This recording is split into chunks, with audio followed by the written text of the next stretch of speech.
My name is Elise, and at 32 years old, I was one of the few people in Ontario who could make a spreadsheet feel like a weapon. I worked for a forensic accounting firm contracted to the Canada Revenue Agency, tracking shell companies, tracing offshore wire transfers, and building financial cases against white-collar criminals who thought they were smarter than the system. My colleagues called me meticulous. The people I helped prosecute had other words for me. I didn't care. I was good at it in a way that felt like a calling, not just a career. I thought I brought that same instinct home with me when I married my husband 4 years ago. He was charming, ran his family's mid-sized construction firm in the Ottawa suburbs, knew how to fill a room with warmth, and convinced me, somehow, that the most analytical person in every room could also be the most in love. By the time I was 7 months pregnant with twins, I believed every word of that story. Then came a Tuesday morning in October, and a 30-second conversation in a hospital hallway that dismantled everything. I had stepped out of the ultrasound room to use the washroom while my husband stayed back to speak with the technician. When I came back around the corner, I heard his voice, low, tight, pressed against the wall like he was trying to keep the words from carrying. He was speaking to Dr. Briggs, our obstetrician, the doctor who had managed my high-risk twin pregnancy for 6 months. "She can't find out," my husband was saying. "One baby is enough. You make the boy look like a natural stillbirth on the paperwork. That's what we're paying you for." I stopped breathing. Dr. Briggs responded in a hushed, clinical murmur. "This is beyond illegal. The College of Physicians would pull my license immediately. We're talking about falsifying a death certificate for a healthy infant." My husband's voice didn't waver. "I've already compensated you for the risk. My sister's husband needs a biological heir by December to unlock the trust. Just make sure she's sedated during delivery. Tell her there were complications. Tell her we lost him." I pressed my back against the wall. My hand found my stomach. My mind didn't crack. It went very, very quiet. I flushed the toilet in the washroom I hadn't actually used, washed my hands in cold water, and stared at my reflection in the mirror for 5 full seconds. The frightened woman dissolved. In her place was someone I recognized from the office. Someone who takes notes before she does anything else. I walked back into the ultrasound room and smiled. Before I go any further, if you've ever had to fight to protect someone you love from the very people who were supposed to love them too, leave a comment below. I want to hear from you. Subscribe if you need to hear how this ends. Trust me, you do. Growing up, my mother balanced our household finances with the kind of precision that comes from growing up without any. She taught me to read the fine print, to never sign anything twice without reading it once more, and that the most dangerous lie is the one dressed up as love. I thought I had picked a man who understood that. For 3 years, my husband and I had built what looked, from the outside, like an enviable life. A semi-detached in Canada, a healthy joint savings account, 2 reliable cars. He managed his family's construction company, residential contracts scattered across the Ottawa-Carleton region. It was a real business. I believed that completely. On the drive home from that appointment, he held my hand across the center console and suggested we stop at the market for dinner ingredients. His thumb made slow circles on my knuckle. I looked out at the November gray pressing down over the 417 and thought, I need the real books. That night, I waited until he fell asleep. He kept his laptop in the home office, protected by a fingerprint scanner and an alphanumeric password he thought was airtight. What he did not know was that 6 months earlier, when he started coming home late and giving explanations that were technically plausible but emotionally hollow, I had installed a keystroke logger on our home network. I told myself I was being paranoid. I had never checked it. I checked it at 12:47 in the morning. I was inside his laptop in under a minute. The official books looked clean, which told me immediately they were not. Revenue numbers inflated, operating costs understated, asset valuation stretched to the very edge of plausibility. A tidy fiction for the bank. I knew exactly what to look for underneath it. It took me 20 minutes to find the second set of files, encrypted inside a folder disguised as a routine system backup. What I found took my breath away. My husband's construction company had been insolvent for 8 months. A major residential development in Stittsville had collapsed when the municipal permitting fell through. He had been too leveraged, too exposed, and far too proud to file for protection under the company's Creditors Arrangement Act. Instead, he had done what desperate men do when they can't afford to look like failures in front of their families. He had borrowed from people who don't use lawyers. The loan agreement was scanned and filed neatly. $2.3 million from a private syndicate operating through a numbered Ontario company. The interest compounded on a biweekly schedule, predatory in a way that was almost elegant. And the collateral he had pledged to secure it included our house, my car, and the RRSP account I had spent 10 years building before we ever met. He had forged my signature on every single document. There was a final note in the loan file added recently. It mentioned our address, it mentioned the babies, they knew exactly where we lived. I sat in his leather chair for a long time staring at that note. Then I found the other file. 3 weeks earlier, a numbered company had been incorporated in Ontario. The registered agent was a paralegal who worked at my husband's firm. The company was called Meridian Medical Consulting Inc., and it had received exactly one wire transfer, $350,000, from a trust account managed by a Bay Street law firm on behalf of my brother-in-law's family. My brother-in-law had never been someone I warmed to. He came from old money, not the discreet kind, but the kind that talks about legacy the way other people talk about their children. His grandfather's trust was archaic in its terms. A biological male heir before his 45th birthday, or the principal, somewhere north of $4 million, defaulted to a charitable foundation. He had turned 44 in September. My sister-in-law had been through 4 rounds of IVF, everyone had failed. I sat in the dark home office and felt the twins shift against my ribs, the boy on the left, the girl on the right. That's how Dr. Briggs had always positioned them for me at our appointments, and I had loved that specificity, the way it made them feel already distinct, already themselves. Now I understood exactly what my husband had been selling. I didn't sleep. I copied every file to an encrypted drive, cleared the cache, wiped the keyboard, and went back to bed. My husband's arm found my stomach in his sleep, which was almost darkly funny. The next morning, I called a contact I had worked with on 2 corporate espionage cases. Remy, a former RCMP financial crimes officer who now ran a private investigation firm out of Gatineau. He was expensive, deliberate, and completely trustworthy. I need surveillance on 2 people, I said quietly, my sister-in-law and her husband, everything, where they go, who they meet, what they're buying, especially anything related to an infant, a nursery, baby furniture. He paused. Are you safe right now? For now, but I need to move quickly. Send me their addresses and plate numbers. I'll have someone on them by noon. I hung up and made breakfast like nothing in the world had changed. 3 days later, my mother-in-law arrived with 2 suitcases and a careful smile. With the twins coming so soon, she said, already moving past me into the front hall without waiting to be invited, I couldn't just sit alone in that big house. I'm here to help. You need rest. I recognized it immediately for what it was. My husband had sent her. She was there to watch me.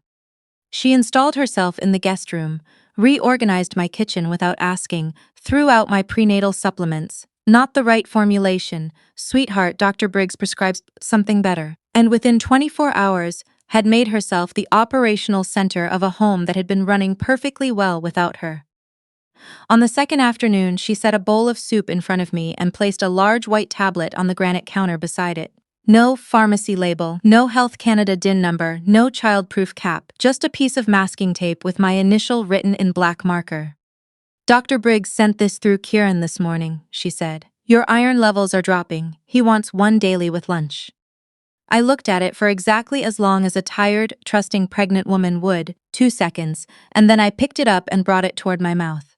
At the same moment, I knocked my water glass off the counter with my elbow. She glanced down for a fraction of a second. The tablet went into the deep pocket of my housecoat. All done, I said, and finished my soup. That night, I used a reagent testing kit Remy had left inside a waterproof pouch beneath the back porch planter. I crushed a corner of the tablet into the vial and added the chemical solution. Within 30 seconds, the liquid turned a deep, bruised purple. I cross-referenced the color chart on my laptop. Synthetic prostaglandins, a cervical ripening agent, used clinically to induce labor. My own mother-in-law had been trying to force me into premature labor so they could control the delivery environment and time everything to their advantage. I flushed the tablet down the bathroom sink. Then I found the orange prescription bottle she'd hidden on the highest pantry shelf, replaced every tablet with calcium supplements from my work bag, and put the bottle back in the exact same spot. I let her watch me swallow one every day at lunch for the next week. Remy's first report came on a Friday. Photographs from outside my sister-in-law's house in Westboro, a delivery truck from a high-end baby boutique in the Glebe, boxes being carried through the front door, close-up shots of the shipping labels, a mahogany crib, a designer changing table, tiny cashmere sweaters folded in navy and cream. A second photograph, my sister-in-law standing in a freshly painted room, holding a small blue sleeper against her chest. The walls behind her were the color of a winter sky. They had chosen their gender. They were setting up a nursery for my son. The second file from Remy was an audio recording from a restaurant patio in the market. My brother-in-law's voice, unmistakable, loose with wine, speaking to someone identified as his personal lawyer. "The trustees are breathing down my neck," he said. "I need those transfer documents finalized by mid-November. The paperwork will be absolutely flawless. I'm paying serious money to make sure of that. Just have the transition documents ready when the time comes. My heir arrives on schedule. My father can finally stop calling." Mid-November, I was due the first week of December. They weren't planning to wait for natural labor. They were going to induce me early, under the controlled conditions of a private clinic, with a staff that Dr. Briggs had personally selected and personally compromised. The baby shower was held at a private event space in Centretown, a 5-tier fondant cake, towers of expensive gifts, champagne flowing freely among guests who were mostly my husband's family and his business contacts. My own friends were there but outnumbered. Taped to my sternum, beneath the silk of my maternity dress, was a wireless microphone Remy had calibrated the night before. I sat in the guest of honor chair and watched my sister-in-law receive compliments on behalf of a future she was planning to steal from me.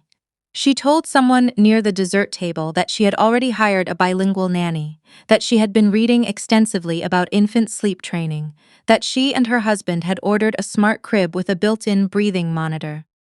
She was describing my son's first year of life. By the time the champagne had been flowing for 2 hours, my brother-in-law was listing sideways near the bar, red-faced, his crystal glass held loose. He crossed the room toward me with the unsteady confidence of a man who had never in his life been held accountable for anything he said at a party. He stopped in front of me, pressed his hand to my stomach without asking. "You're doing a real stand-up job," he said.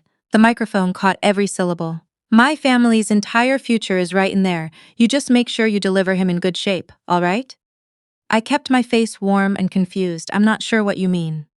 He smiled the way people do when they've already decided they're smarter than you. "Nothing. Nothing. Just take care of yourself." My husband materialized from across the room 30 seconds later and steered his brother-in-law firmly toward the terrace. His face was pale with the specific pallor of someone who has just watched a controlled situation begin to slip. He didn't know about the microphone. He didn't know I had been recording the entire afternoon. He didn't know about any of it. A week before they planned to induce me, my husband came home carrying a thick manila envelope. "Dr. Briggs needs these signed before your admission date," he said, setting it on the kitchen table. "Standard forms for the private birthing suite, nothing complicated." His mother drifted in from the hallway and leaned against the counter. I opened the envelope and began to read. Pages 1 through 14 were genuine. OHIP authorization, dietary restrictions, epidural consent, standard. I read them carefully anyway. Page 15 was not standard. The header read Contingency Protocol B.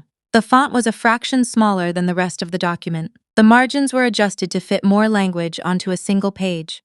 Buried in the dense legal text was a clause stating that in the event of neonatal loss or severe medical complication resulting in the death of one infant, the mother consented to the immediate transfer of the infant's remains to the care of the facility, waiving all rights to independent autopsy or secondary medical review. The facility would retain custody for appropriate biological disposition. I kept reading. At the bottom of page 16, beneath a clause about maternal blood transfusions, was a psychiatric waiver.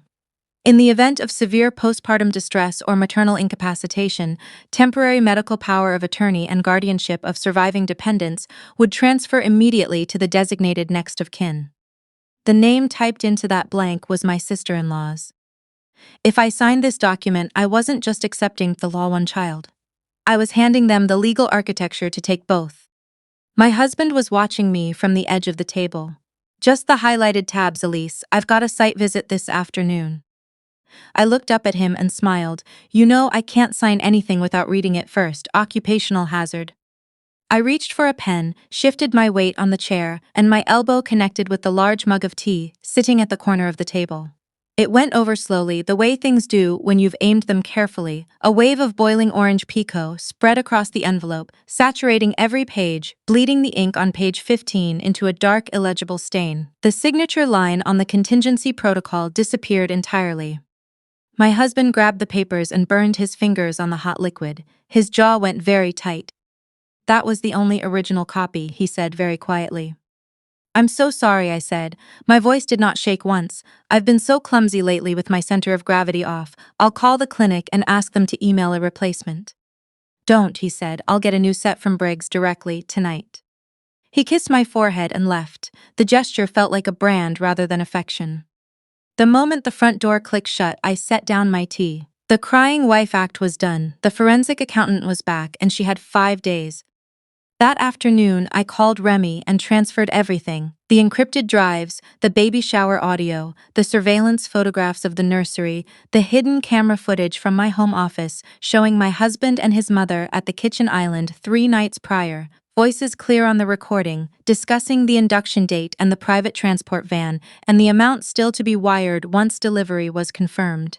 All of it packaged and time-stamped.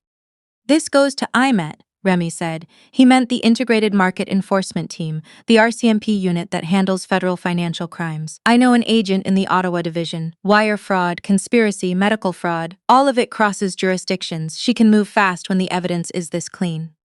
"I need fast," I said. "Days." "I'll make the call tonight." On a Sunday evening 5 days later, my husband was watching football. His mother was in the kitchen. The house smelled like whatever she had made for dinner, which I had eaten politely and said nothing about. I took a breath, shifted hard on the sofa cushion, and cried out, a sharp, convincing sound that pulled something genuine up from somewhere underneath the performance, because I had been carrying this alone for nearly 3 weeks, and the body finds its own honesty eventually. "Something's wrong," I said. "I think I need to call 911. My husband was on his feet before I finished the sentence. The concern lasted 4 seconds, then something else moved across his face: calculation, then panic, then the cold, flat anger of someone whose timeline is being disrupted. "We are not calling 911, he said. "You're going to Briggs. The babies. You are not going to a public hospital." He grabbed my arm. His grip left marks I would later photograph for the investigators. "His transport is on standby. That is where you're going." He dragged me upstairs and locked me in the bedroom from the outside. I pressed my ear to the door and listened to him pace the hallway, phone to his ear.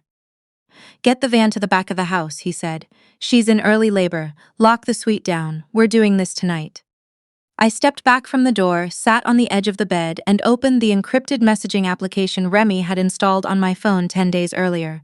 I typed 4 words and the street name: Timeline Accelerated. Spring it now. I deleted the message from my outbox, set the phone face down on the duvet, and waited.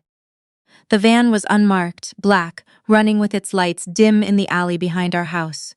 2 men in blue scrubs, who moved with the efficiency of hired security rather than medical professionals, put me on a stretcher and wheeled me through the back entrance of a private clinic in Gloucester. The lighting inside was harsh and cold, and smelled of bleach covering something older and worse underneath. Standing near the reception desk were my sister-in-law and her husband. She was holding a small blue blanket, pressing it to her chest like it already belonged to her. He was on his phone, checking something, barely glancing up. My mother-in-law was already there, standing a few steps apart with her hands folded, watching. Dr. Briggs met us in the surgical suite. He pulled on gloves, adjusted his mask, and picked up a large syringe from the steel tray, smooth, unhurried, practiced. "I'm going to administer a sedative," he said. "Your blood pressure is dangerously elevated. You won't feel anything during the delivery." "No," I said. He looked at my husband, hold her arm. My husband stepped toward me. I twisted away, swung my palm hard against the doctor's wrist, and the syringe went airborne. It hit the tile floor and shattered. The milky sedative pooled uselessly across the ceramic. My husband grabbed my ankle. I screamed, not from fear but from 3 weeks of careful silence finally finding its exit, and in the moment I screamed, the reinforced doors of the surgical suite burst open. The sound was enormous. The hinges gave way. 12 officers in RCMP tactical gear flooded the room in a matter of seconds, rifles raised, voices layered over each other in controlled commands. RCMP, step away from the patient, hands up, do it now. My husband released my ankle and raised his hands slowly. He looked at me from across the room with an expression I had never once seen on his face in 4 years of marriage. Not anger, not love, not the particular warmth he deployed when he wanted something. Just the pure, unguarded shock of a man who was certain he was the most calculating person in any given room and has just discovered he was not.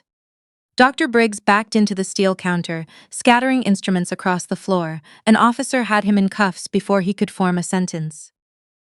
In the hallway, I could hear my brother-in-law's voice rising in pitch, demanding lawyers, demanding his father be phoned, demanding things that were no longer available to him. The RCMP agent coordinating with Remy's contact walked up to my bedside. She looked at me steadily. "You okay?" "The babies are fine," I said. "I need a real hospital." "Transport is already outside, the building is surrounded. Nobody is leaving except in custody." She paused. "Your dossier was exceptionally thorough." "I know," I said.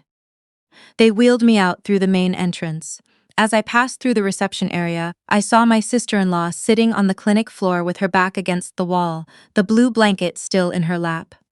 She was crying, not the elegant, timed performance I had watched her give at the family dinner back in October, but something raw and formless, the sound of someone who had been so certain of an outcome she had made no plans for any other. I asked the paramedics to stop the stretcher for just a moment. The trust company received a full evidence package from my firm's contacts at 5 o'clock this afternoon, I told her. The IMET investigators contacted the trustees directly. The trust is frozen pending criminal proceedings. The $350,000 wire transfer to the shell company is Exhibit 1 in a federal fraud indictment. I looked at her. There's no money, there's no baby. And your husband is going to spend a significant portion of the next decade explaining his decisions to a judge. She didn't say anything. She looked down at the blanket in her hands. I let the paramedics wheel me out into the cold November air. I looked up at the Ottawa sky, which was perfectly dark and clear, and I breathed. My twins were born healthy at the Ottawa General at 4 in the morning, a girl and a boy. I held them both before they were an hour old, one in each arm, and I cried in a way I had not let myself cry in 3 weeks. Not from grief, not from rage, from the plain, overwhelming fact of them being real and present and mine. 3 months later, I stood in the kitchen of a Centertown apartment I had rented in my own name with my own paycheck, making tea in the early morning while my children slept. My husband had been denied bail pending trial on charges of wire fraud, conspiracy to commit fraud, uttering forged documents, forcible confinement, and conspiracy to traffic a person. Dr. Briggs had surrendered his medical license.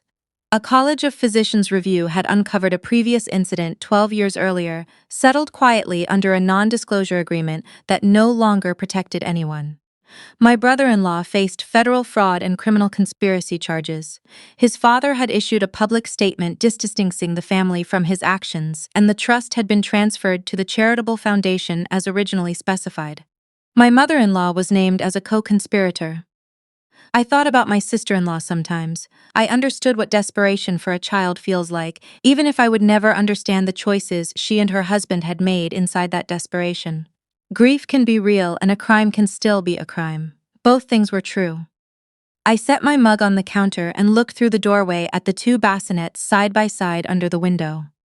The people who tried to reduce my children to line items in someone else's inheritance had counted on one thing: that a woman 7 months pregnant is too frightened, too trusting, too distracted by the weight of her own body to look closely at what is happening around her.